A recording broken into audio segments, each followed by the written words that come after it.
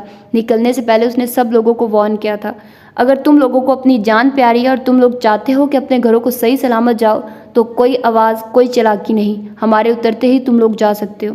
ان کے اترتے ہی بس چل پڑی تھی اور اس کے پیچھے دوسری بس بھی، جبکہ وہ حیران پریشان ان بسوں کو جاتا دیکھتی رہی۔ بابر، اس بچی کو تو ہم نے تاوان کے طور پر رکھا ہے، لیکن یہ لڑکی؟ سلطان نے تہذیب کو دیکھ کر بابر کو دیکھا، جو اب اس کا ہاتھ چھوڑ کر اپنی گن کا بولٹ چیک کرنے میں مصروف تھا۔ یہ لڑکی مجھے اچھی لگی ہے، بچی کو ہم کام ہونے کے بعد چھوڑ دیں گے، لیکن یہ لڑکی اب میرے پاس رہے گی۔ تہذیب رونا دھونا بھول کر اب اس کی شکل دیکھنے لگی، جو بڑے غور سے اسے ہی دیکھ رہا تھا۔ اس کا دماغ ایک دم معاف ہو گیا تھا۔ سونیا اس آدمی سے ہاتھ چھڑا کر اسے لپٹ گئی تھی، لیکن اس میں ہاتھ ہلانے کی سکت نہیں رہی تھی۔ اسے اپنی جان کی نہیں، صرف اپنی عزت کی فکر تھی۔ یوں کسی ڈاکو کا اسے اپنے پاس رکھنا، اور وہ اس کی خود پر جمی نظریں۔ اس نے بے چینی سے ارد گرد کا جائزہ لیا۔ وہ کافی سنسان جگہ تھی، درختوں کے جھنڈ ہی جھنڈ تھے۔ یار بابر، یہ لڑکی کہیں کوئی مصیبت کھڑی نہ کر دے۔ پہلے ہی نواز بتا رہا ہے پولیس کو اطلاع مل چکی ہے۔ بس سلطان، اور کوئی بات نہیں، یہ لڑکی ہمارے ساتھ جائے گی۔ نواز سے کہو گاڑی یہیں لے آئے، تب تک میں اس سے 2-4 باتیں ہی کر لوں۔ وہ مسکراتا ہوا تہذیب کی طرف بڑھا اور اسی طرح بڑے بے ساختہ انداز میں وہ پیچھے ہٹی تھی۔ اسے مسلسل پیچھے ہٹتا دیکھ کر وہ رک گیا تھا اور تہذیب کے قدم بھی رک گئے تھے۔ وہ اسے ایسے دیکھ رہی تھی جیسے کوئی ہرنی شکار ہونے سے پہلے رحم طلب نظروں سے اپنے شکاری کو دیکھتی ہے۔ ایسے دیکھو گی تو میں کیسے خود کو روک پاؤں گا؟ وہ ایک لمحہ ضائع کیے بغیر اس کے پاس آیا اور اسے دونوں بازوؤں سے تھام لیا۔ تہذیب کی روح فنا ہو گئی تھی، مگر اس سے پہلے کہ وہ مزید کوئی حرکت کرتا، پولیس کی گاڑی کا سائرن سنائی دیا تھا۔ بابر نے ایک دم اسے چھوڑ کر پیچھے دیکھا تھا۔ تہذیب کے ذہن نے بجلی کی تیزی سے کام کیا تھا۔ اس نے قریب کھڑی سونیا کا ہاتھ پکڑا اور سمت کا تعین کیے بغیر دوڑ لگا دی۔ ان کو بھاگتا دیکھ کر بابر ایک پل کے لیے حیران رہ گیا اور پھر وہ اس کے پیچھے بھاگا تھا اور بابر کے پیچھے سلطان۔ وہ پاگلوں کی طرح بھاگتی جا رہی تھی۔ وہ نہیں جانتی تھی راستہ کون سا ہے، اسے صرف یہ پتا تھا اس نے اپنی عزت بچانی ہے۔ سونیا کا پاؤں پھسلا تھا اور وہ وہیں گر گئی تھی۔ تہذیب نے گھبرا کر اسے دیکھا، وہ اسے اٹھانے کے لیے مڑنے والی تھی، تبھی اسے بھاگتے قدموں کی آواز نزدیک سے آئی تو وہ سونیا پر ایک بے بس نظر ڈال کر پھر بھاگنے لگی تھی۔ وہ کتنا بھاگی تھی اسے اندازہ نہیں تھا،